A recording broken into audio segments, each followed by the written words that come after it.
Ladies and gentlemen, this is Dak Xavier Josiah, the host of A.C.M.G. Presents Talk Time Live, the podcast. You want to catch up with all of our podcast shows and hear from some of the hottest names in all of anime, comics, movies, and games, such as... This is Miley Flanagan, the voice of Naruto. This is Stephanie Shea, the voice of Sailor Moon. This is Reuben Langdon, voice of Ken Masters and Dante from Devil May Cry. Hey there, this is Kyle Hebert, the voice of Ryu from Street Fighter V.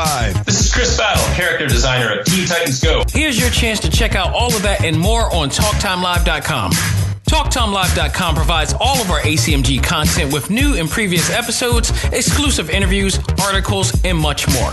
Visit TalkTimeLive.com and let us help you learn to let go, live life, and love all things A.C.M.G. Talk Time Live. Hey there, this is Kyle Hebert, the voice of Ryu from Street Fighter V. Rise up. The answer lies in the heart of battle. You're listening to A.C.M.G. Presents Talk Time Live. Hadouken! It's time for your Talk Time Live exclusive. You are now about to witness the strength of geek knowledge. Ladies and gentlemen, back on the show for his third appearance is an actor most known for his roles as Ken Masters in the hit game series Street Fighter V, or just the Street Fighter series in general, and recently returned as the iconic voice of Dante from the critically acclaimed mega hit game Devil May Cry 5, now available on Xbox and PlayStation 4. But most of all, I call him the world-traveling survivor with a true spirit. Folks, please welcome back actor, producer, and stunt coordinator Reuben Langdon back to Talk Time Live exclusive. How you doing, good sir? Great. Glad to be back. Thanks for having me. Hey, you ain't lying. So, first of all, good afternoon or good morning, because you're in Tokyo right now. I'm in Tokyo. It's still the AM here. Yes. Still just nudging over there. How's the weather over Just there? nudging. Yeah. Great. It's been really nice. The past few days, spring is coming. It's starting to warm up and feeling pretty good. Awesome. But you're just visiting there. You're not residing there right now. Actually, I've kind of been residing here for the past maybe about 9 months. I've been kind of back and forth, I should say, a lot. Mm-hmm. Mostly staying here, but then when work calls, I head back to the States. So that's good. but I'm probably wrapping up my tour here, and my wife and I are going to head back to the States in about another couple weeks, a month or so. Awesome. So now, honestly, as much as I want to talk about Devil May Cry 5, and we will talk about Devil May Cry 5, we have to talk about your recent ventures in Guatemala involving you and a friend getting shot at multiple times while driving in a back alley. Can you talk about that for those who are not aware of that situation? Yeah, it was, well, I mean, I was down there for, we were just kicking off a documentary project that my good buddy Steve Copeland invited me to come to work on. And we were down there to film one of the Mayan elders, Alejandro Tata. Right. He's in a movie called Shift of the Ages, which is available online. You can get links to that from my website and stuff. And we're sort of doing a part 2 to that. And we were down there meeting with him. He just turned 90. He's not doing so well. And we don't know how much longer he has left. So it was kind of a rush to get down there and get him on film, and get his, basically wanted to get his blessings for this new project that we're doing, which is sort of a continuation of Shift of the Ages. It's called Vision of the Ages. Now, correct me if I'm wrong. Is he the gentleman that was in the video that you guys called? That was Chief Phil. Okay. Yeah, the Chief Phil is sort of the focus of part 2. But he was on that documentary, correct? Yes, he's going to be. He's in a little bit in Shift of the Ages. He pops up. Yeah, I do recall seeing him on there, and then seeing him on FaceTime with you. I was put 2 and 2 together there. Yeah, he was with us, and then actually he left the day before. I think we took him back the day before, right, to the airport. 2 days prior to his original departure date. We had more time, but he, as you see in the video, his wife had a premonition, and called him up and said, "Get on an airplane right now and it was he was actually very frantic, and it was crazy. And I was talking to Steve. I was like, Steve, we still have a lot of filming to do with him. Are you sure this is okay? If we take him back to the airport early, this is going to sort of shoot us in the foot with part of the pun. right. With getting the footage that we need. But he was adamant. He was almost he didn't tell us about what his wife said until after we got shot out there. Right. But he was very scared. You could tell he was shaken up. He's like, I got to get back to the airport. Get me home right now. Wow. I got to get home. And he had been traveling for a long time. This was the end of a several month journey for him. Yeah. And we knew he was tired. You could tell he was very tired during the trip. So we took him to the airport, got him on an earlier flight back. And then, and the next day we were like, okay, we've got all this extra time now. Let's just go hit up some temples and get some good B-roll and make the best of the rest of our trip. Right. And we were on the way to one of the temples, and we were driving through Guatemala City, and we missed our exit or the main road we were supposed to be on, and Google sort of rerouted us to through these back alleys to a certain, through some back alleys, which there's lots of cars and people, so it wasn't that, it didn't look that horrible. If you seen the whatever. Yeah, it's not like you're going down a dark alley by yourself. There was people everywhere, and it was middle of the day. It was like it was 5 o'clock, right. And there was, and then all of a sudden, for me, I didn't hear the shots. My buddy heard the shots. I just heard the back window get blown out, right? Which I thought initially somebody was throwing a rock or something hit the back window, right. Trying to figure out like what, and it's like, well, do we stop? Do we go? We were sort of in stop and go traffic anyways. And we stopped, and then I looked in the back rearview mirror, or the side mirror, I should say. And then I saw a guy running up to the car with a gun in his hand. I was like, oh, Jesus. My instincts was like, okay, he's after the camera, right. Not really figuring it out that, no, he's trying to kill us. But so I turned the camera off and threw it under the seat. Right. That was just like my knee-jerk reaction. I think I would have done the same thing too, honestly. Yeah, and he actually runs up to the car, which is what's not in the video. And thank God my buddy Steve, his instincts when we got off the freeway is he locked the doors. He had auto lock. Right. So the guy runs up to the car because we're stopped. We're stopped in traffic. We cannot go. The car in front of us is blocking the way. Right. So he runs up and he tries to open the passenger door. Like I'm looking at the guy. He tries to open it, and this all happens in such a split second. Right.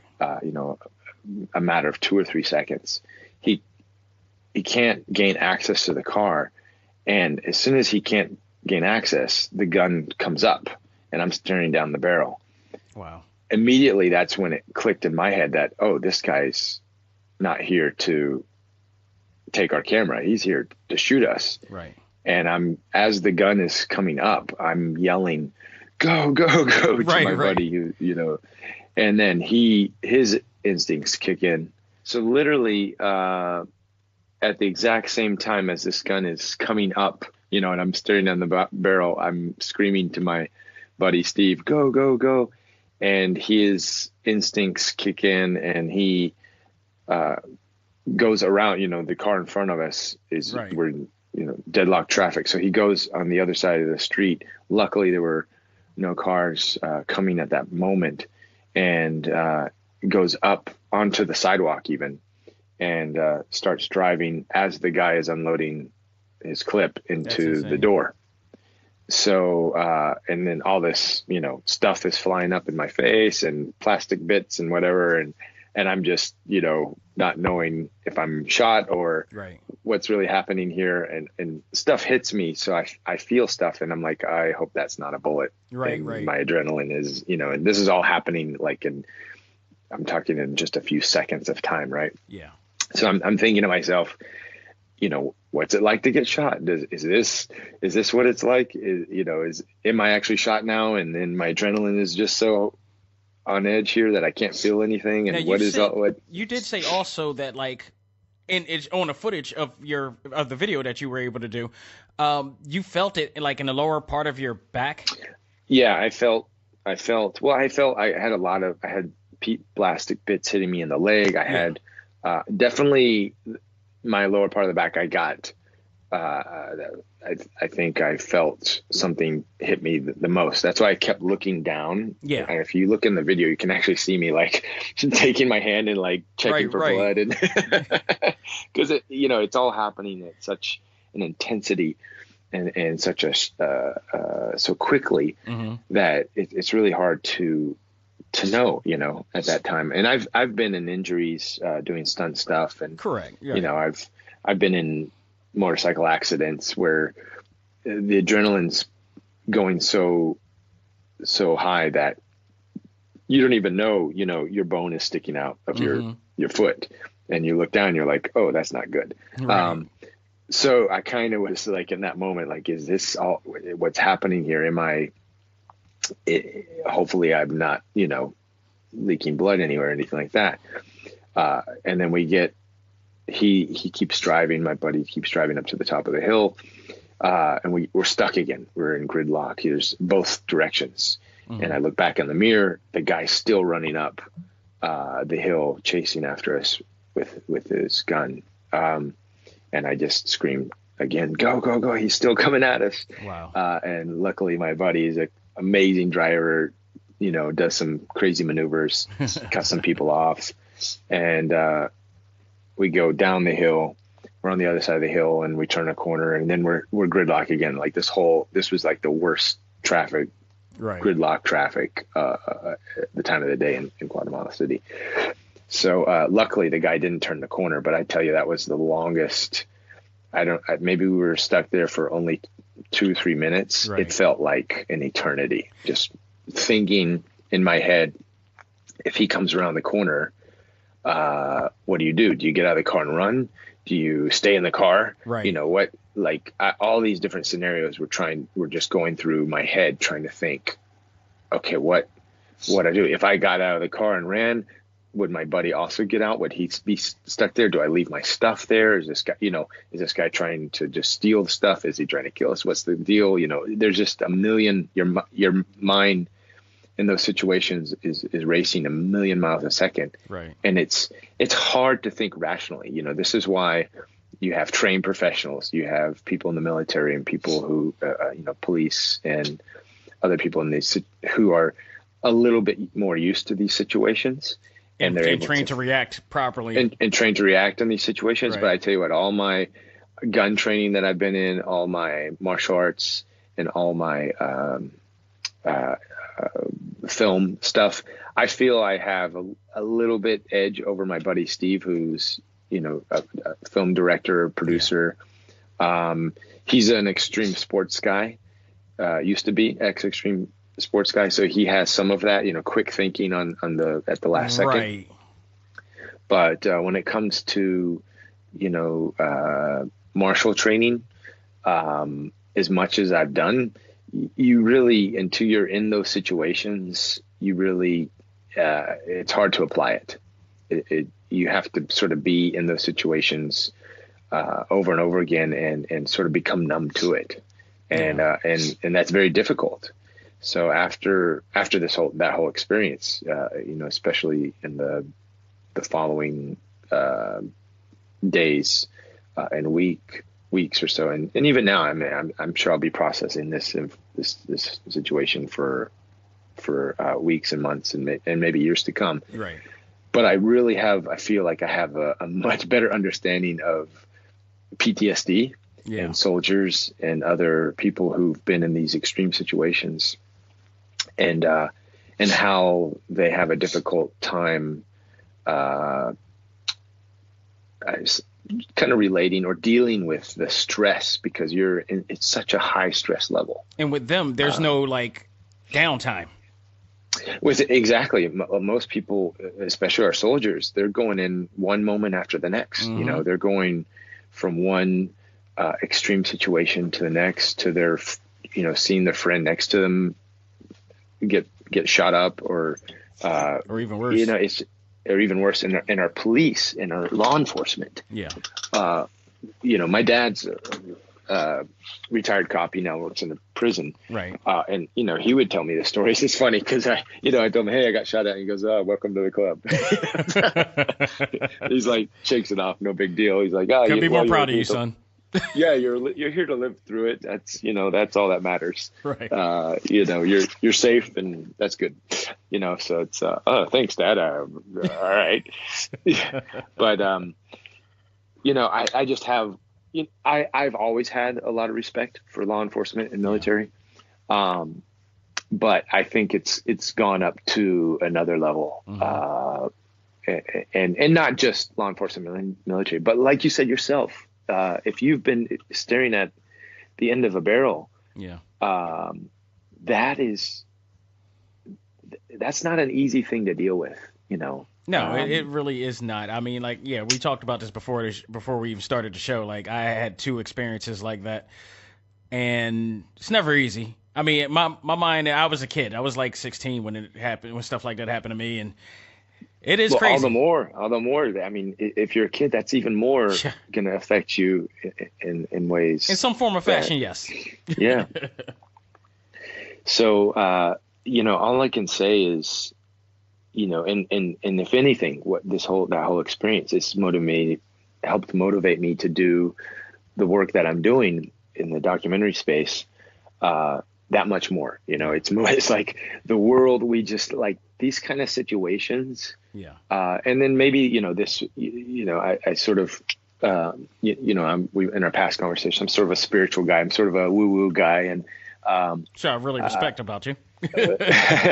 Well, and I think, you know, the universe creates these situations and puts us in these situations so we can have a better understanding, we can empathize with these types of with people who've been there, right? And I feel, you know, especially me now, a documentary filmmaker, trying to make documentaries about helping people who have been in these situations, people who are continuously in these situations, still are in these situations. Like, you know, how do you empathize with that? Like me, how do I empathize with the guy who shot at me? You know, and this was a big test for me. Sure, I was pissed off in the moment, and you know, all you're thinking about is, why in the hell would this guy want to do this? Right. And thinking about the punishment, right? Law enforcement and stuff like this. But you know, I was in Guatemala. I was in, you know, basically a third world country. You know, we went after that. You can see in the video, we went to take the car back to the get insurance it traded out, portion. the insurance thing. but here's the thing: we talked to friends. We went to the car rental. They all said, "Don't go to the police." So here's another situation. Interesting. Where we're so used to in our, you know, Western worlds, where the police will bring justice, right, to these types of situations. We like to hope. Now you'd like to hope, right? Exactly. We hope, you know, in general, you know, generally, right. You know, my dad, you know, being a cop, generally, you know, he goes to work to protect and serve the general public, right? That's his, he took an oath. That's his duty, you know, follows the law. And that's where, you know, most of our law enforcement, most of our, in the Western world, they do that. Right. Right. Here I am in a third world country with my buddy, Steve, and they're saying, don't go to the police. Our friends and people at the, you know, car rental are like, it could only get worse. Wow. You know, they're telling us that and this is obviously not all the police there. I'm not saying this is the situation, but it's a high probability that that it could just get worse, in the sense that they might try to take money from us, or or the paperwork is going to be so difficult and so ridiculous that it's just going to create more issues. Yeah. And then I'm like thinking, well, what about the insurance and all this? And the rental company is like, he calls his boss. He's like, no, don't go to the police. And we're like, are you sure? Are you absolutely, there's the police were at the airport. The police are right there. Let's just go get a quick report. And they're like, no, let's not do that. That's not a good thing to do. And we call a couple other people to get second opinions, because we didn't want to do that. But, this is also, that adds a whole nother layer to a situation like that, and to people in those situations. So there are countries and there are good people on this planet that have to live with that type of situation on a daily basis. Like, that's their life. And it shouldn't be that way. We have on this planet, we have enough resources. We have enough good people, including the people, in those countries, to be able to take care of each other. We should be able to take care of each other, so these types of situations don't happen. Reuben, I've been saying I can speak for many of people, including people in my culture. We've been saying that for God knows how long, just in our ideology alone, in our community alone, and it's really.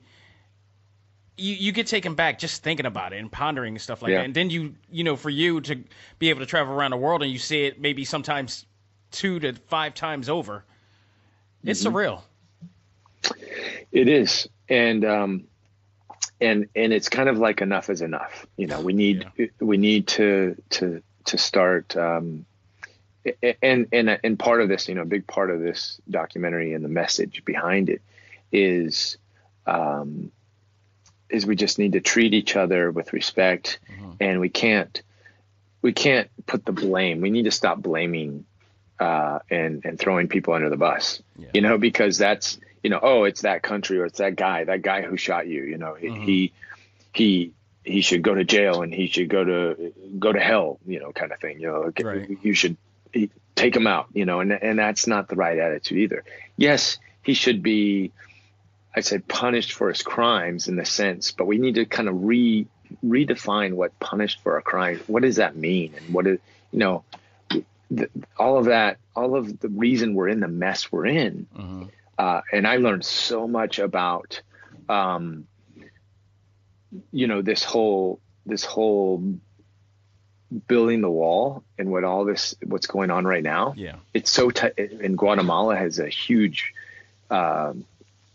part in this, and I don't know if we want to spend this going into it, but that's going to be layers of conversation. But basically, I didn't, so many of us in the States are just uneducated on the real situations, on what's going on out there.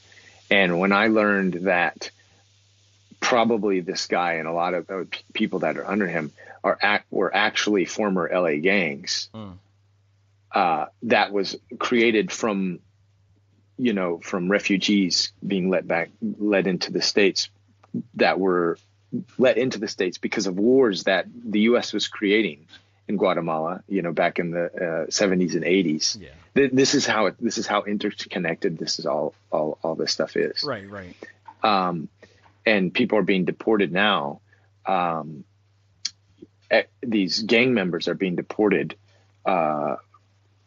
and because they basically grew up in LA, but they were let in as refugee status, but then they got sucked into the gangs. And it's just this whole, all of these reasons, all of this stuff, the reasons that it's happening is because it's the same story over and over. Let's summarize this with, Yes. with everything that you got going on with that situation. Like, what did you actually take away from the experience, in a sense? To summarize, basically, I mean, I have a lot of respect for law enforcement, for for people, I mean, not just law enforcement, let's just say this, law enforcement, military, but just people suffering from PTSD. You know, how does that come about? What are the symptoms of it? And then how do we heal those wounds? So, and then also, you know, this guy, you know, and I sort of jokingly threw this out there, but I would love to meet this guy at some point. You know, the guy who shot us. I'm not surprised that you said that. That's the type of guy you are. I mean, I'd love. You're a third dimensionally minded person, so I get that you would. There's always a cause to the effect. Yes, exactly. And I'd love to get to that cause. You know, what causes someone like that to out of the blue just open fire on a car? You know, maybe he saw a camera. Maybe he saw my buddy and I. You know, we're white guys, and he had, you know, some issues with that. And I know there's the Trump thing is in Guatemala, the whole wall issue, and that like that that is an issue right now in certain areas of Guatemala. Because like I said, these former refugees now LA, or then became LA gang members, and now they're being deported. So there's a lot of anger and bad feelings towards, you know, the whole Trump thing, right? For all we know, they probably thought you were on parole. Maybe they thought we were, you know, Trump supporters or whatever, just because of our skin color and where we were. And they thought you were part of ICE, maybe. I mean, that could have possibly happened. Who knows? They could have saw the outline of a camera, even though our windows were blocked in. They could have thought we were, you know, just taking pictures and trying to area. So that it's like, hey, we don't. This is our area. This is our territory. You know, you're not going to take pictures here, and let me show you who's the boss. That could be. There's so many different scenarios. The guy, I think personally that he was hopped up on some sort of drugs because he was a horrible shot. Thank goodness. Thank goodness. And he, I just felt that when I looked at the guy's face and tried to look into his eyes, even though it was for just a split second, I just felt evil darkness, and like almost demonic kind of, which, you know, when people get hopped up on drugs, I feel that they open, this is again, sort of an extreme to my belief, but my belief is you can let these dark energies into your soul, into your body. You know, there's a reason we call alcohol spirits. You know, because if you drink too much and it can actually, the spirits come in, right? They can actually take over. So I felt that just energetically in the moment.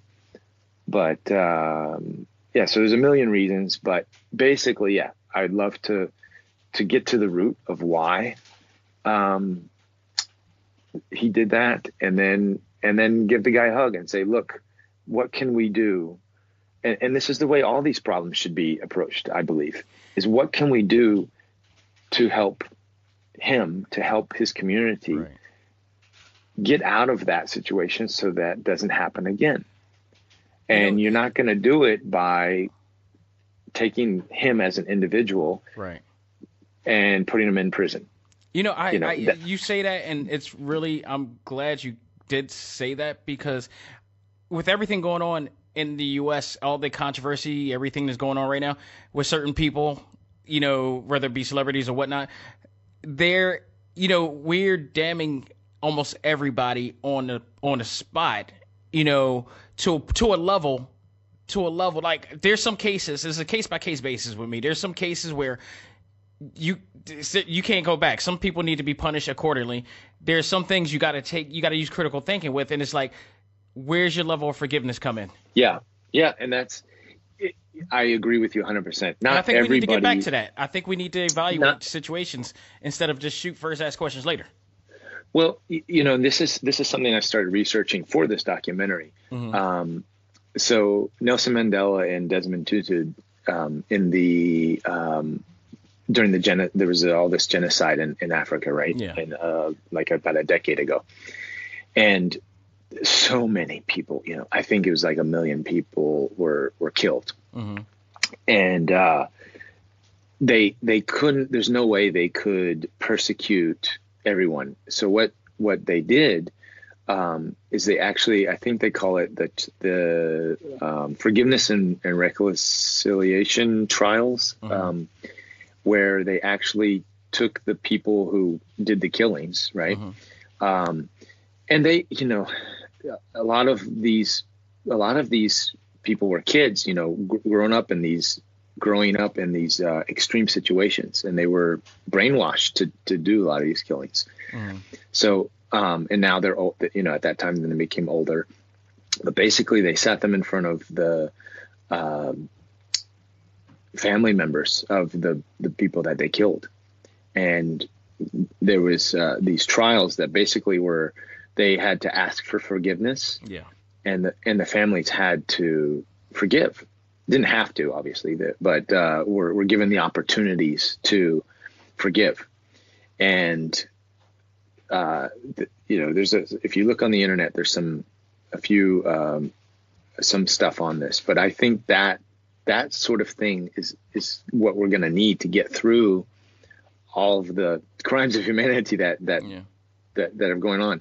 And it's not, like you said, in some extreme situations, even that is not going to heal or right away. We're going to have to, it's going to take some time. I've always go by a saying that I've learned, believe it or not, from an animated TV show called X-Men.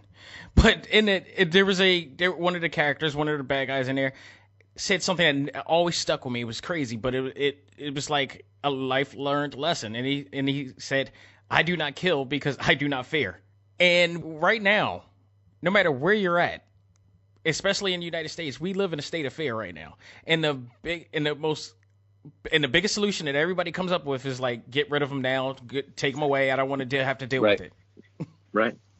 Well, and we're learning, and this is again part of my documentary, is we're learning that not just humanity, but every living being, animal, plant on this planet is all interconnected. Everything is interconnected. We see that whether you believe it or not, we can see this in our just ecosystems. And you take out there's that famous YouTube viral video. You take out the wolves in Yosemite, and then the deer go crazy, and then it causes all this havoc on all these ecosystems. Then they reintroduce the wolves, and then all of a sudden balance and harmony is coming back into the whole thing. So we are interconnected, and we need to understand that. And when we understand that, and we realize that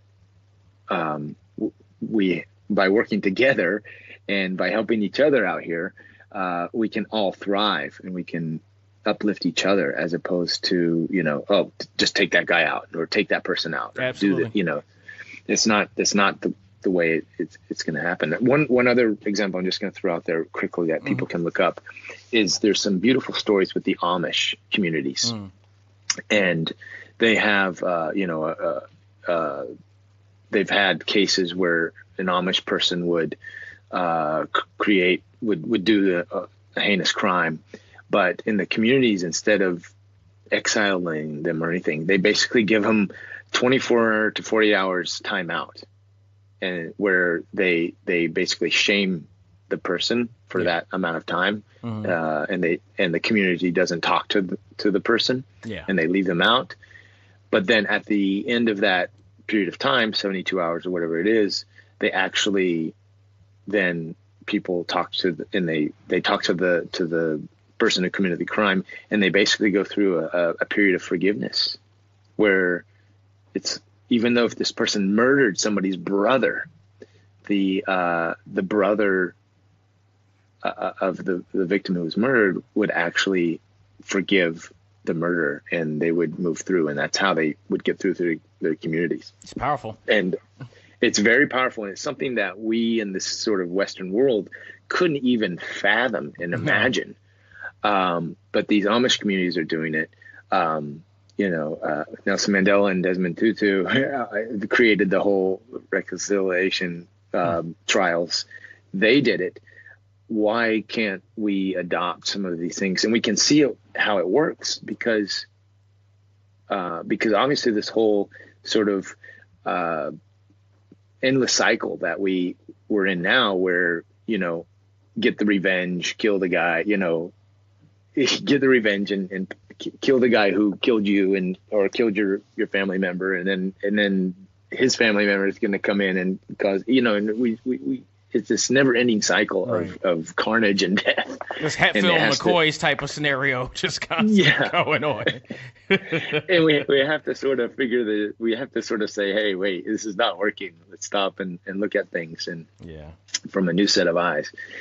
So anyway, there's a long sort of tangent there. Nonetheless, apologize for that. Nonetheless, this is great stuff. With that said, I am so happy that you guys came out of this okay. Moved on and be able to reconcile with everything that's going on and be able to celebrate all of the things that you've been able to do. And let's transition over to that, because you have had a great 2018, but in particular, you had a phenomenal start to your 2019. Congratulations on the success of Devil May Cry 5. I mean, woo. Thank you. Yeah, it's been well received. Going into it, working on a number of these different projects, from Avatar to different films and other game projects, I've sort of have figured out, I can't say 100%, but I've sort of like, okay, when you're working on something, know when it's special, and you know that most likely this project's gonna do well, and on the other side too, when you're working on certain projects, you're like, yeah, this thing might not do so well. It's probably not gonna get out there very, very well. Right. But so with that and working on all these different projects, when we were working on Devil May Cry 5, I knew, I was like, yeah, this is gonna do well. People are gonna like this. Because honestly, it blew me away. And we talked about it before when you were on the show. I played 4 was one of my favorites. I played the other ones, everything involving Dante pretty much. But this one, played it all through first day. And without a doubt in my mind, it is by far the best of the series in every aspect. So a lot of people are saying that. A lot of people are saying that. It's hard to deny. It's so much more power into this in so many aspects. I mean, from gameplay to acting to the character development to the story development. It was just awesome. I mean, the last time that we spoke, last time you were on a show, it was June 2017. Can you believe that? It was during Marvel vs. Capcom Infinite when that released. And I noticed that you had such a prominent role in the storyline of that game that it led me to believe that DMC was definitely possibly coming in the works. And this is before you couldn't open your mouth at all. You had a whole non-disclosed agreement, thing going on, and it was just I just had this gut feeling. Then they announced it on the Game Awards or whatever, whatnot like that. Can you E3? I think they announced it at at E3. It was at E3 as well. Yeah, I think it was E3, and then they continued it on from the Game Awards. From that point. Can you talk about now when Capcom made you aware that they wanted to make another Devil May Cry? Yeah, so it was several years ago, actually. So the mocap portion, which we did first, was what was it? 2.5 years ago now. So it wasn't around 2017. Yeah, it was 2017. So before that, though, I had sort of started catching wind. There had been talks about doing a 5 for a long time. Yeah. I maybe even before 4 special edition. Around that time when they were getting ready to release 4 special edition, there were rumors and talks and okay, we're going to do a 5, get ready, kind of thing. So, and you can kind of see that, okay, the 4 special edition, I think because the numbers, they were talking about doing a 5, but they weren't 100% sure. And then when the numbers came in from the 4 special edition, it outsold the DMC reboot. Yeah, I'm sure it. I'm sure it did. As much as we appreciate that one, it didn't feel. Yeah. I think most people don't appreciate maybe the game mechanics, but don't appreciate the direction they took on it. Yeah. But when for special edition was sort of, I think, just a final confirmation that Capcom needed. Yeah. And I think financially too, they weren't doing that well until that got released, and they're like, oh, okay, yeah, the Devil May Cry franchise is still alive and well, and obviously fans are wanting that version of the game. So I think that was sort of like the internal green light. This is my assumption. I don't have confirmation on this, but just from being behind the scenes as much as I've been and hearing all the chatter and talk. It was like you don't need a crystal ball to predict the obvious at this point. Yeah. I think they just were like, yeah, this is our internal green light, and then things started moving quick from there. And then this time I wasn't producing. I produced on 3 and 4 the cutscenes. Yeah, I helped to produce the cutscenes. And this time I was just brought in as an actor. Okay, so no motion capture this time around. No. Motion capture. Okay, so you did do it for Dante, but just like you didn't direct everything. Yeah. So for 3 and 4, so I was, at the time it was myself and my company and my partner Shibata Takuya Shibata, I should say, and we had a large role in the cutscenes when it came to casting, when it came to script development and localization, and let me just think. We actually found and recommended Yuji Shimomura, the cinematic director. So there was a lot of production side of decisions and things that I'd sort of been a part of in the whole time. Where for 4, I'm sorry, for 5, I was more just an actor. They said, "Hey, come in. We're gonna do this, and we'd love to have you, reprise your role." I did sort of have to kind of audition. It was more of a Dan and I we did a little, put some stuff on tape and did I guess an audition. That's really interesting. it was more for Capcom. They said it had been 10 years. They just wanted to make sure we could reprise our roles. Right. Yeah. They were like, okay, we're not going to see other people, but we'd like to see that you guys, if you can put something on tape to make sure that you guys can reprise your roles. That's really crazy. I guess I just like watch Christopher Robin when they got the original Winnie, the guy who, the actor who does the original Winnie the Pooh. I wonder if he had to go through the same thing. All those years. I don't know. I mean, I get it. I understand. Capcom has their concerns, but sometimes you're just like, really? Oh, come on, Capcom, really? Hey, whatever makes you float. But hey, you proved it. But yeah, we did our thing, and it was just, it's like wearing an old shoe or trying, wearing an old hat or something. Right.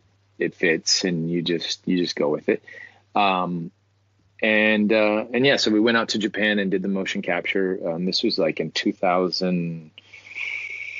What year? We're in 19 now. So 18, 17, 16. I want to say 2016. The fall of 2016. Wow. And at that time I was in Japan. That's where I met my wife. I met her. Not on Devil May Cry set or anything, but through some friends, mutual friends, and we met up in Japan and started talking, and now we got married. So I, thank you, Devil May Cry, for bringing me out to Japan and meeting my wife. And Devil may be wed. Yes, there we go. So after that, I think it was that following summer, we started doing some of the voiceover stuff, and then it was sort of on and off in there. And then, simultaneously, the CG guys and the game development guys are working hard, doing their thing. And appreciate as much as I appreciate these types of interviews and all the love from the fans for the portrayal, for the voice acting, for the motion capture acting. You really have to give the hats off to Itsuno-san, who, because for me, this was about a month and a half of my life, right?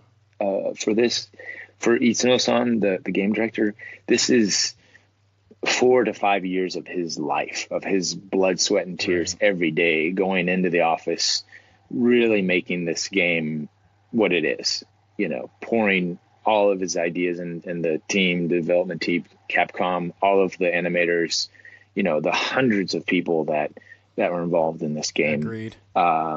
They put so much into it. And I'm lucky as an actor because it's my voice, my movements that the fans get to see, but it's just a small part of this great big picture that all these people go into. Undeniable. I can't agree with you more on that. And I think a lot of people, and this is why I like having people like yourself, as humble as they are, coming onto my show, and I thank you for that, because one of the key things, and I'm pretty sure I mentioned this before through our other interviews, is that I like to educate our listeners who may not fully understand what goes into these things and how many years and how much time, and especially for the people who claim that they want to be a part of something like this. But and think that is fun. It is fun, I'm pretty sure, but you got to work hard to have fun. Oh yeah, yeah. I mean, the reason I got to have these opportunities and get to where I was and am is just because I just kept following what I enjoyed and loved, and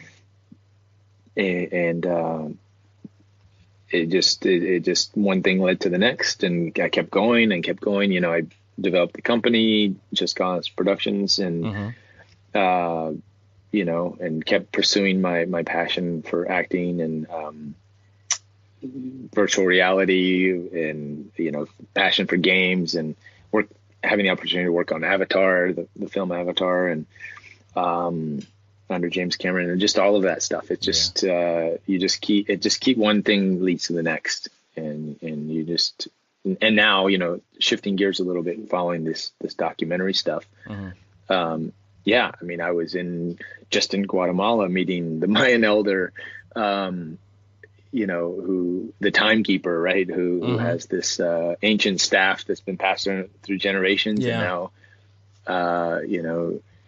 he was on his sort of, I wouldn't say his deathbed, but he was definitely in having the opportunity to meet somebody like that, right? Right. So, it's what a life I've been blessed with, but a lot of it is I've created because I keep following my passion. That's true indeed. Now, as far as the game, have you had a chance to play through the game just a bit? Because I know you travel a lot, you got enough time, but did you get a chance to see the final touches of everything? So I promise I will play the game once I get back to the States. I did receive a copy. I wasn't gonna. I was at the this launch event, and they were like, "So, Reuben, they tried to put you on the spot." I was like, I don't have it yet. I'm gonna have to go buy it tomorrow. And I was actually planning to buy it when I got back to the States, but they gifted me a Japanese copy, which I think will work for my PlayStation 4. It's region free, I believe. Yes, it is. I believe they're region free. Yeah. So as soon as I get back to the States and I'm in front of my PlayStation, then I'll do it. Right now we're in Japan, and space is a commodity, and we have a Switch, but that's so I could play I could play my Smash Brothers and play Ken, but I couldn't just right now. But I have played the game. What was that? Capcom a few months ago at their studios, and they fired up the system, and I got to play it. And I was blown away then, and I've seen the cutscenes, so I haven't gone through all the game portions yet. But I've seen all the cutscenes. You didn't play the game, but you damn sure got that damn trench coat, don't you? I don't have the coat. Are you serious? No, I wish I had the coat. They let me wear it for. They brought it in for the launch party here in Tokyo. Right. just before the game came out. But that coat, they said it's like $20,000. Well, for people for our listeners that don't know, there is a bundle pack out for the game that includes the actual design trench coat that Dante wears, which fits on you perfectly, by the way. I saw the pictures. And there's also one for Virgil, and I believe there's one for Nero. Now, all of them combined, yes, all accumulate to $20,000, but like I think yours was $9,000 for your just for that coat, and that's a replica. So the original, what I was told, the original coat that I wore at the party, which probably took about 3 cows to make. The thing was heavy. Yeah, it looked heavy. It was, I think they actually said it was something like, and I may be off, you have to talk to Matt or Itsuno-san to get the actual price, but it's like crazy amount of money, like $20,000-$30,000. I've never seen a bundle pack like that ever. That's like world record breaking right there. What they told me, it was interesting, just a little background, and some of the guys may have already heard this, but so nowadays with all the detail and the realism of these games, to make the models as detailed as they are, it would take an animator or a model builder, a week or 2 weeks, and sometimes a team just to make a coat. Wow. That's insane. So to put him on salary, or put that, or him or her on salary to make a coat, to do that, and then to put it into the game, it would actually cost more than to spend $10,000 or more, for a designer to design a coat, right? And then just to scan it and put it into the computer. That's amazing. So that's where the game levels are now. So they actually did that. They paid a stylist. They paid, and that's why they have these real faces now, the models of the actors. Which, by the way, Dante kind of does resemble you just a tad bit. Just a tad this time. So for 4, they actually did use some pictures of my face, some likenesses of me. What they told me, it was they took David Beckham's face and they took my face and they sort of merged. You kind of got the merged same the two. Yeah, they sort of merged the two, and then that was Devil May Cry, and that was sort of in the old days, right? Yeah, they would take a designer, an animator would take real pictures and sort of, let's take this nose and put it with those eyes and this face, and they kind of come up with whatever. But nowadays, it's actually cheaper, faster to go and cast and hire a model, an actual physical model, and scan them into the computer and put that, and then just use just the raw face and maybe make a couple things here. They changed the hair and whatnot, but that's literally what they did. Is so that the costume that I wore for the launch, the coat and everything was tailor made for the actor who they scanned his face. And it was my understanding, I forgot his name, but all of the models that they got for the game, so V, Nero, and Dante, they all cast them out of the UK. Wow, that's incredible. And same with, I think, Trish and Nico and Lady. So all of these guys, they literally got real people, right, to scan them in, and that's the way games are made now. It's crazy. It is. So as far as the motion capture of it, go back, because you started doing a motion capture for Dante again. Were there any new challenges to motion capping Dante this time around? Well, this was we did full performance capture again for Devil May Cry 4. That was sort of the first in the series that we did full performance, where we did the capture of the face. The differences now were the head rig systems that we wore were way more developed than they were a decade ago. So like 10 years ago, we had this really long head rig system that was sort of bulky and heavy, and it was just a camera that took was taking a reference of our face.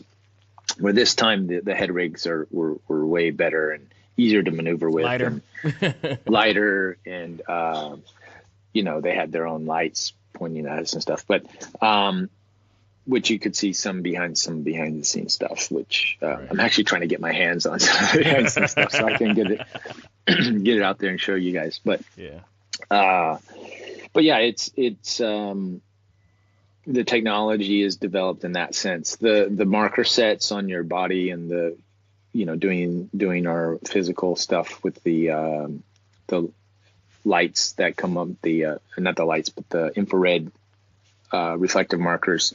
That technology really hasn't changed over the years. That's basically the same. The cameras have gotten better and a little more detailed, but all that's the same. So that process was basically the same as 4, not really different, just a little bit better with the facial capture technologies. Right. It hasn't changed that much. I think most of the changes, in the detail and in the scanning, like we we're just saying with the scanning of the actors, scanning of the clothes, and those aspects. But our job really hasn't changed that much. Well, I got one more question, Devil May Cry wise, and then I want to jump into a lot of the other projects that you're working on, because I'm always fascinated of the other projects that you work on and everything that you do, especially on social media.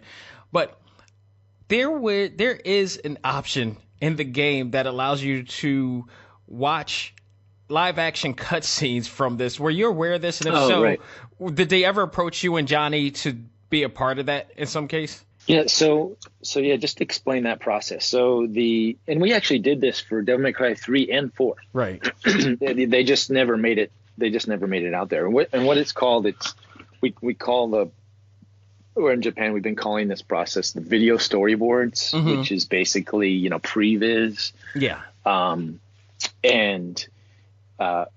And we did this for Resident Evil. This was something that we pitched to Capcom a long time ago, over a decade now. So since Devil May Cry 3 is to use live action actors, performers, and to shoot sort of a rehearsal of it in a sense of, in this case, in Devil May Cry's case, Yuji and his team, Shimomura, the cutscene director, in Japan, used his team to sort of do a walkthrough of all the cutscenes, and shoot it really quick and fast, and then use some really cheap effects, just to sort of get the feel of each scene and how it would come together.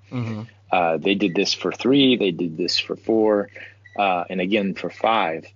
And I guess the difference now, what they did for 5 with as far as releasing it to the public in this sense, I think if you buy the deluxe edition or something like that, it comes on that disc. You'll have, and you can actually, so the viewer can actually see this. If you look in detail, you see behind the scenes of 3 and 4. I think there might be out on the interweb somewhere some of these video storyboards or these previs scenes of those as well. But I guess what Capcom decided to do this time was release them in their entirety. I thought that was pretty cool the way they did that. I was just wondering, I'm surprised I didn't see you guys doing it. Well, we for, let's see, 3, if you look on my YouTube channel, we did the ending scene in that sense. Okay. Dan and I, you can see Dan, myself, and Stephanie Chivo, who plays Lady. Yeah. And the Arkham Joker, Adam Clark, who played that character. We did something very similar. Gotcha. For Devil May Cry 3. But because Yuji has his team based in Japan and we were in the States, so it was just easier for him to call in his team and say, hey, I need to shoot the stuff, and here's the Japanese script, and let me get all my blocking and find my camera angles. And it's more for him in the Japanese language, and as well as for Capcom, because then they can see it. They don't need to translate anything. We did these for Resident Evil 5 and Resident Evil 6. we did all the cutscenes that you see in the final game. We shot in this form and fashion. Right.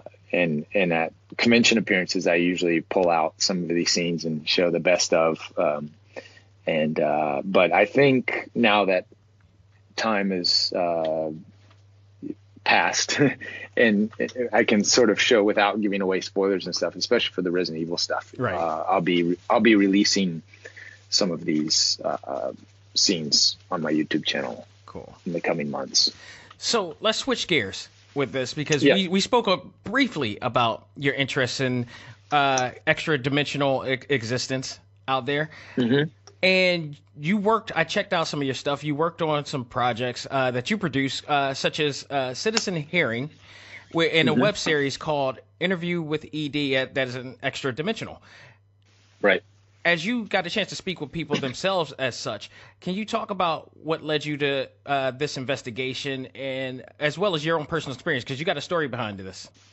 Yeah, well, I back in, and I think I may have said this in past interviews, but in 2007, I had my own sighting, right? I had a sighting of UFOs, what I believed were something not from this world, because it was something I'd never seen before, ever, right? In the middle of the day in Glendale, California. And it blew my mind. It's hard to, it's sort of like being shot at. It's out of your normal day-to-day paradigm. Right. And what happened was it got my curiosity going, right? It started me asking the questions, like what did I see? And I wasn't, on any type of hallucinogenic drug or just to clarify, people. Just to clarify, I was it was in the middle of the day. I was doing my laundry, and I saw what I believe was a fleet of UFOs in the sky, in the middle of the sky, middle of the day, about 30 to 40 at the peak. They started appearing, and then they were there, and then they started disappearing one by one. And I thought at the time, I thought this was going to make national news. I thought everybody had seen this thing, and I thought, wow, this is going to be the biggest thing ever. And that night, I checked out the news. Nothing happened. There was no discussion, no talks. And I was sort of dumbfounded. I was like, well, how is this possible? How come nobody else saw this? And I went online and I started doing some research, and I saw other videos of similar type events, but not that specific event. So in Mexico, there were many mass event sightings, like the one I had seen. So, and I kept researching and finding out that a lot of people had these experiences, and even government and military officials. And there was people going on the record in 2001, the Disclosure Project, which was put on by Stephen Greer, had these, ex-NASA guys and government officials sort of going on the record saying, hey, I've had these experiences, and willing to testify in front of Congress. And then I just kept going further down the rabbit hole until I actually started meeting those people, and actually produced an event, the Citizen Hearing on Disclosure, which brought together, it was basically the Disclosure Project, Stephen Greer's Disclosure Project on steroids. Right. And brought together 40 witnesses, mostly ex-government military officials, to testify in front of 6 former members of Congress, 1 senator, to the fact that the human race is being engaged by some sort of higher intelligence or extraterrestrial, extra-dimensional phenomenon. Right. That's so from there, within that, there's sort of these sub-core groups within groups and different genres within genres. And from that experience, and from talking to all these people and experiencers, and people who'd seen the Phoenix Lights, and people who made claims to have been abducted and taken aboard ships. I wanted to know more. I wanted to keep going down that rabbit hole as deep as I could go.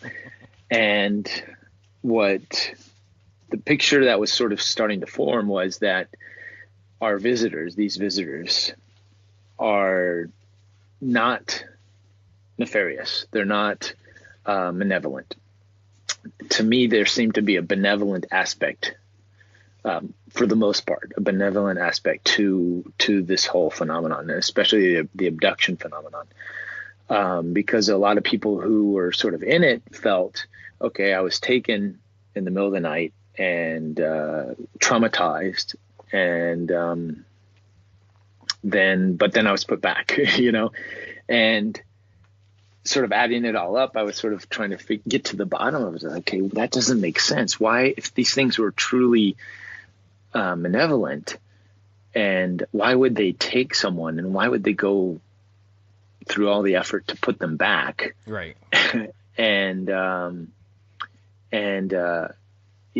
sort of erase their memories. And a lot of people had sort of hazy memories, or they would get to go through hypnosis and come up with these memories of being on board ships. There's a great book by Harvard psychologist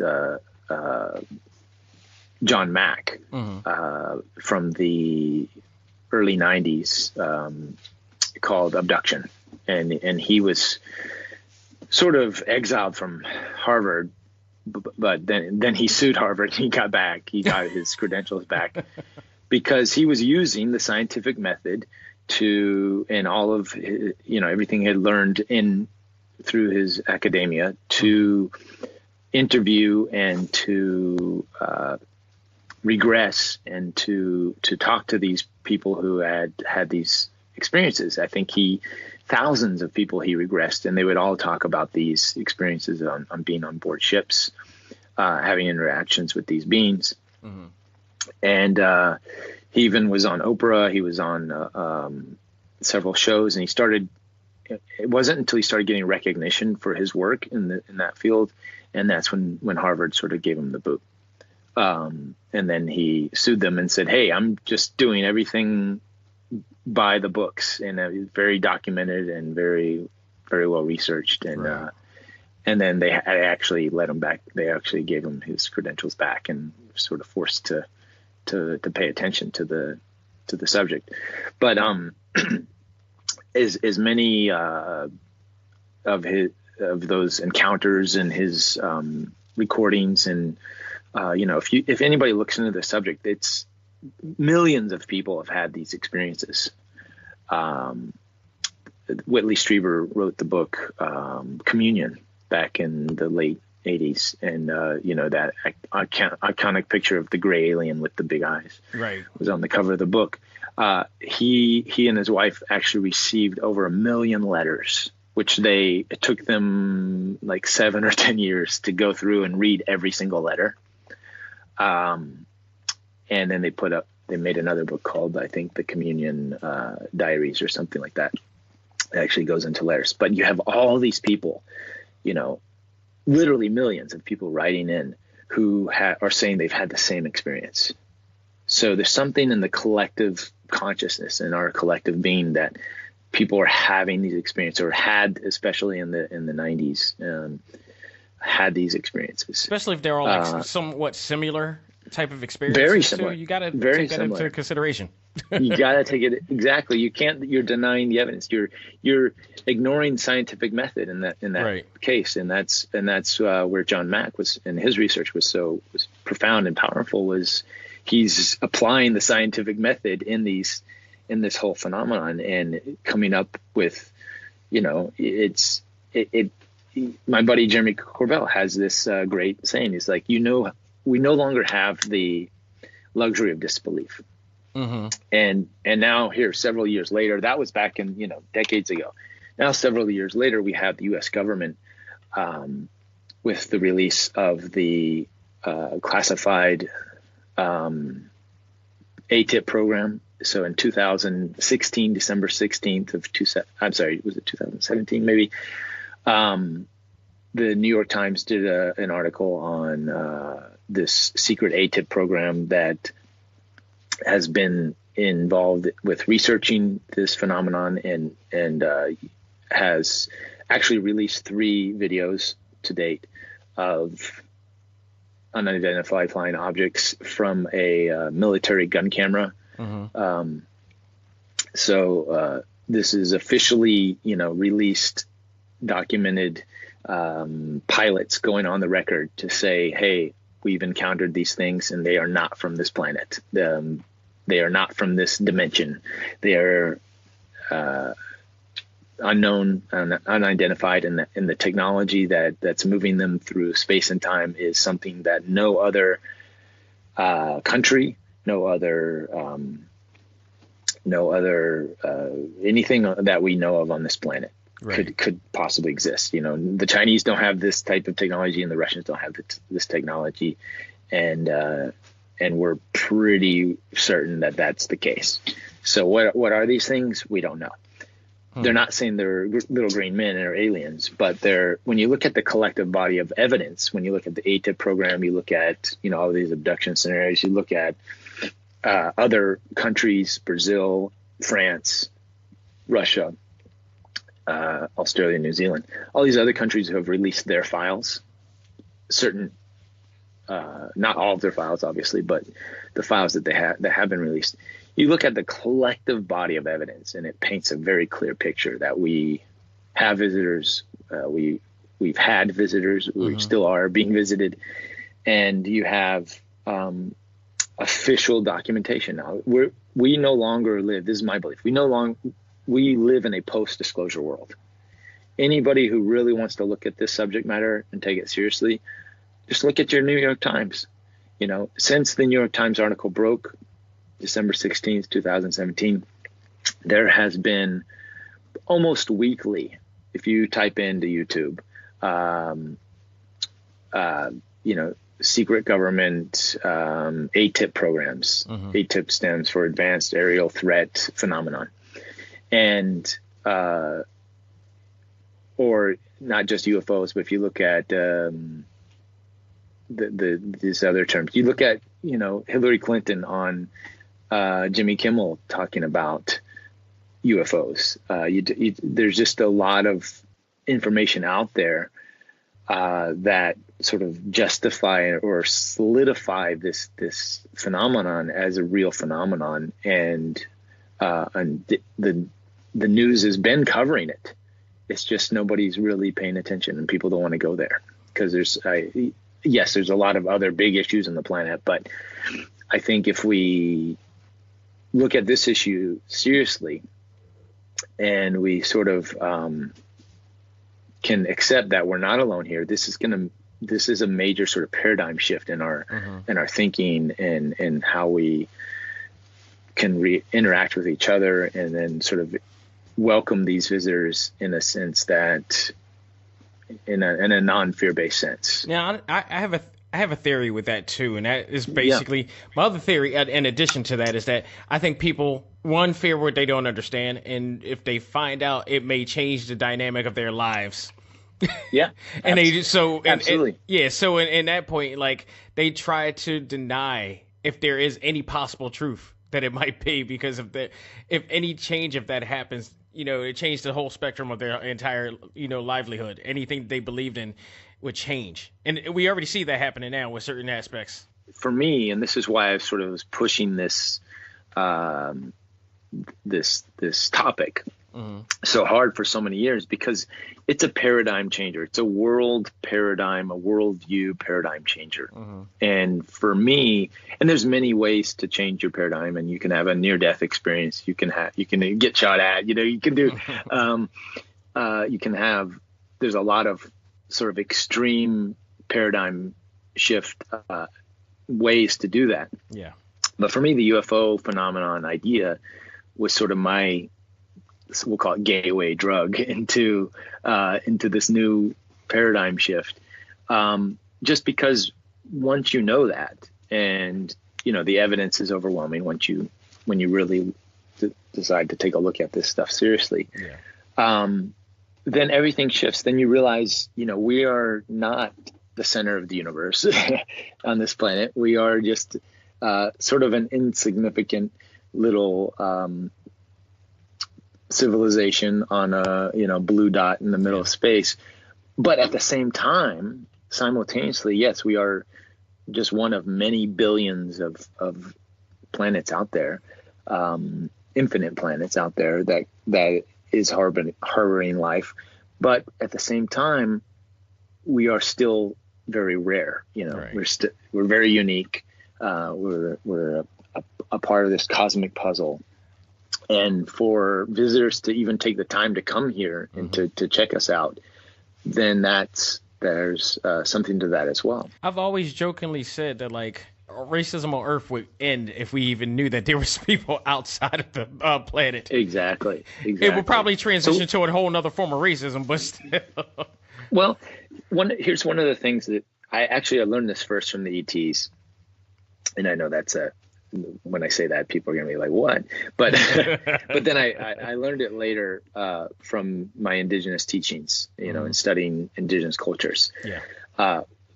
One of the main slogans that the ETs say, and as well as our indigenous peoples, especially the Mayan culture, from what I saw from your documentaries. Yeah, is unity and diversity. Mm-hmm. And that's it's not just a slogan, but it's a belief system. And when you say that, if we could all have unity and diversity, if we all really took that to heart, and what that means is we are all unique individual beings on this planet. With different races, different cultures, different belief systems. And the one thing that unites us all is that. Mm-hmm. And if we can all respect each other's unique beliefs, unique cultures, unique ideas, unique language, unique, ways of preparing food.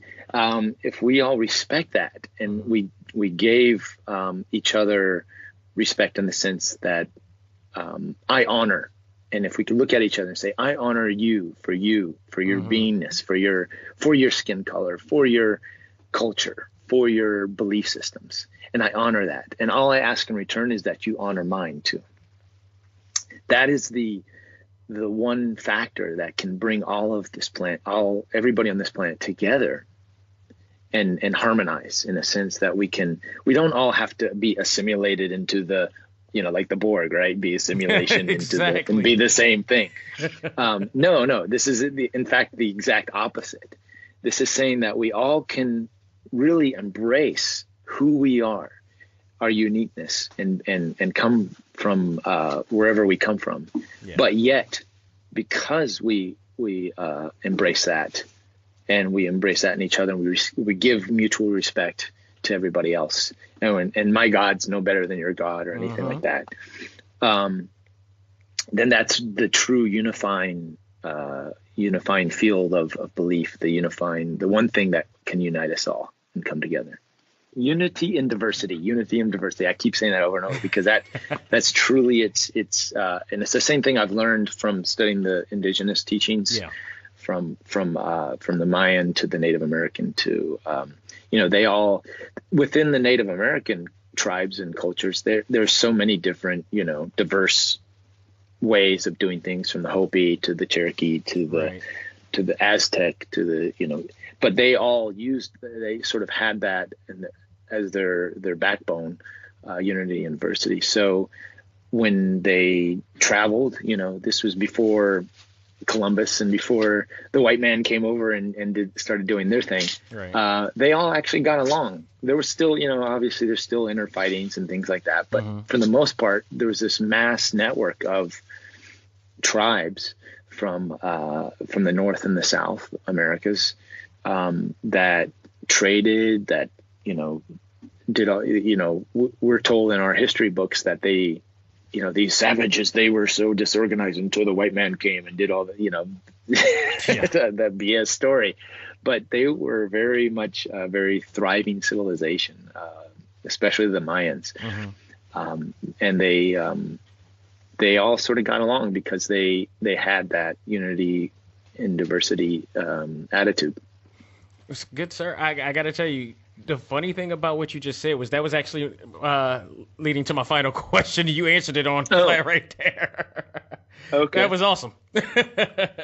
Sweet. But you couldn't have said it better. I mean, that's absolutely. I mean, that was the thing. It was like, with all your, travels and such like that, you're like, what if you have a broader perspective of things that we don't get a chance to see, because myself personally are in the city of Philadelphia all day, every day. Don't get a chance to get out. So we only see what we see within our country, within our society, within our culture. But you not only see it from that perspective, but you also get to see other perspectives and more broader perspectives, different ideologies and different communities and different philosophies and such. And I have to believe that somewhere around that valued experience that you get to have is that you see a solution of how we should react, considering all the scandals, the politics, the racism, the division going on. And you answered it. You answered it right there. Thank you for doing so.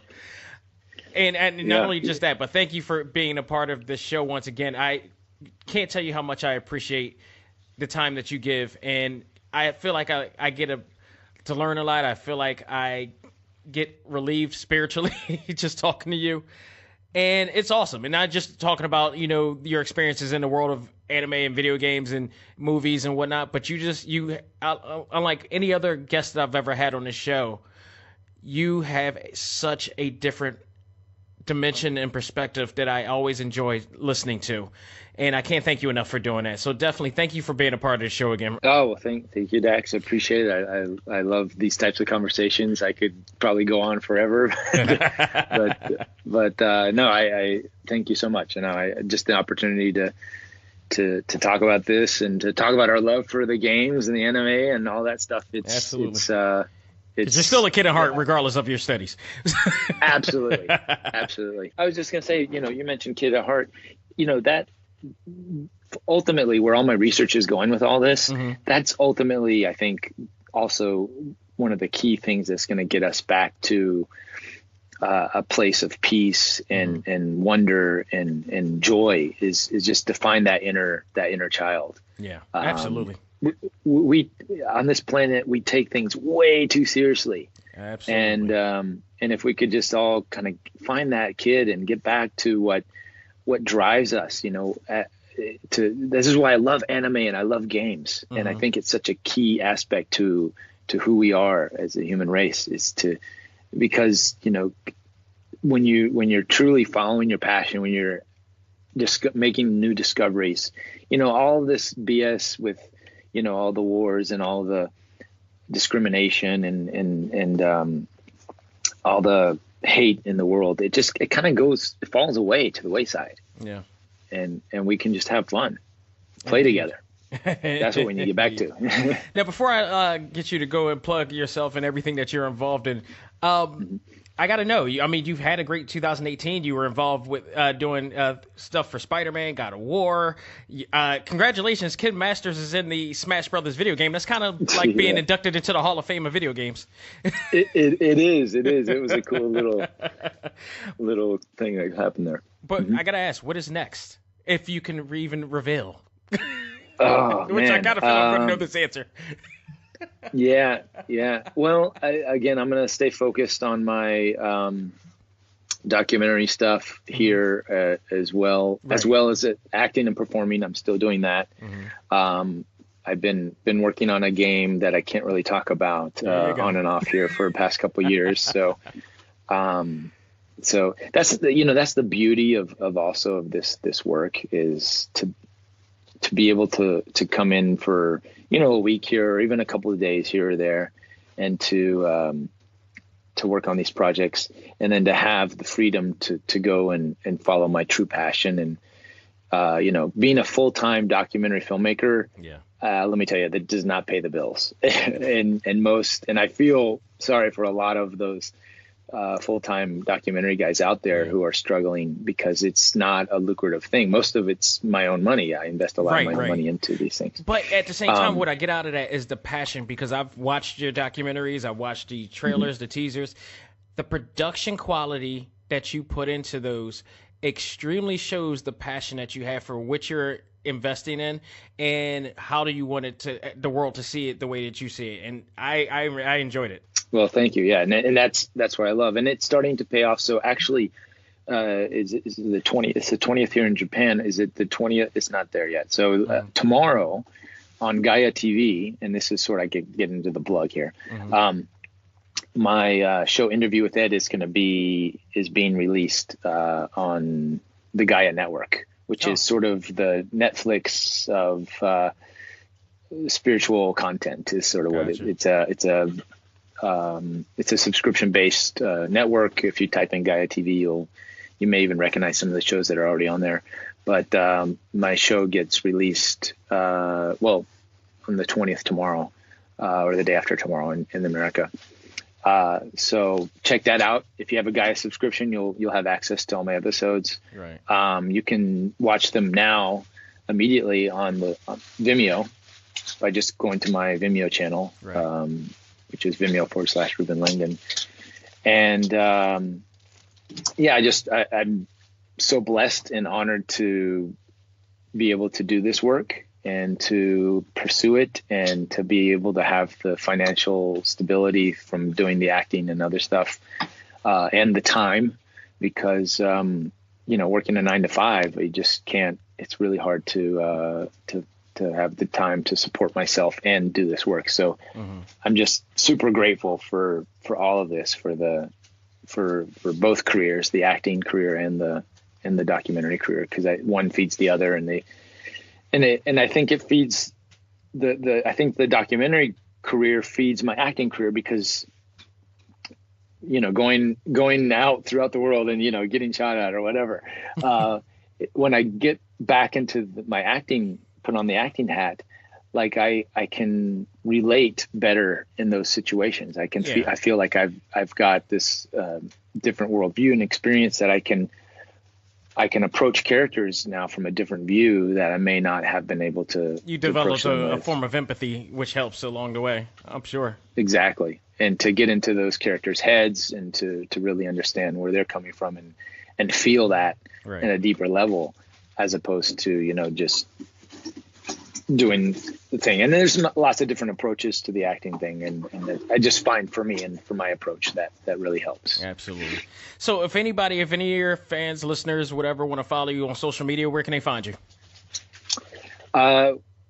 Reuben Langdon, first name and last name, sort of one word. That's across the board from my website, ReubenLangdon.com, to, Facebook, to Twitter, to Instagram, to Vimeo. I have Vimeo, I really love to plug them because I feel they're so underrated. It's such a great platform. It really is. They really cater to filmmakers. Yeah, and I put a lot of my I do a lot of side videos, drone stuff, and different edits, just playing around, and sort of art projects. Which, by the way, my series, I gotta praise you on this. I highly recommend not only to go to Vimeo, but go onto your Instagram page, because you drone footage of so many great, beautiful areas around the world. It is so tranquil to watch. I've mentioned this all the time when you're on the show. It is so awesome, and it looks like your production quality, your camera quality has gotten only better.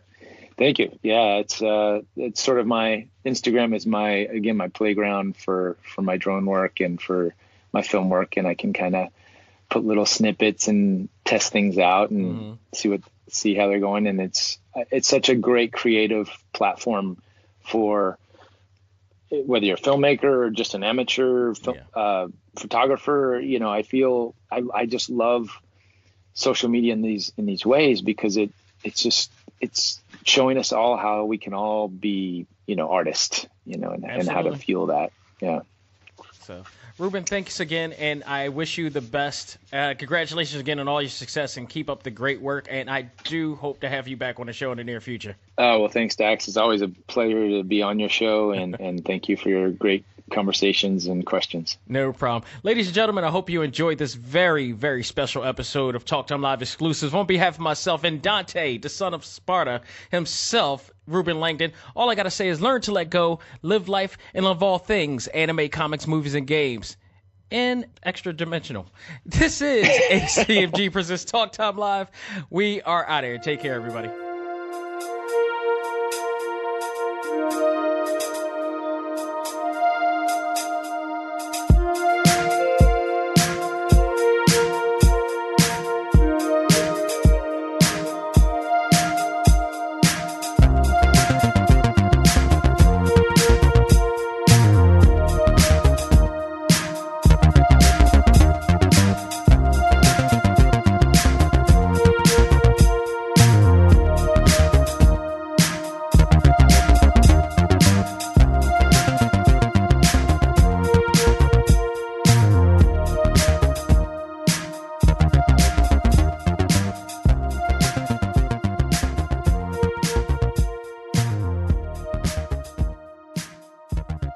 This episode of A.C.M.G. Presents Talk Time Live is brought to you in part by Viewfinder's Identity Search and Design.